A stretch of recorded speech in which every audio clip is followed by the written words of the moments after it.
हर काचे अमवा तुड़ला है पापा बगिया कैला हो सुनावा हर काचे अमवा तुड़ला है पापा बगिया कैला हो सुनावा।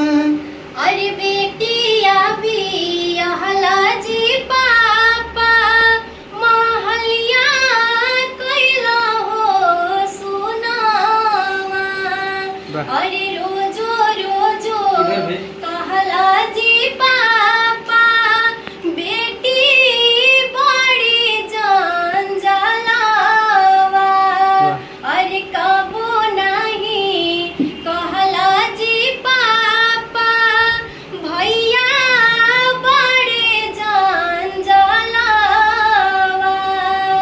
अरे बचपन से पोसला जी पापा भेजिला दूर हो देसावा। स्मिता के लिए एक लाइन और गुड़िया रही पापा तोहरे आंगनैया के अचरा मिलत रहे अचरा में मैया के गुड़िया रही पापा तोहरे आंगनैया के ममता मिलत रहे अचरा में मैया के अनियत ने बताए तना भूल हो कैसे तेज देला पापा अहो मड़ावा में कैला कवन नेग हो काहे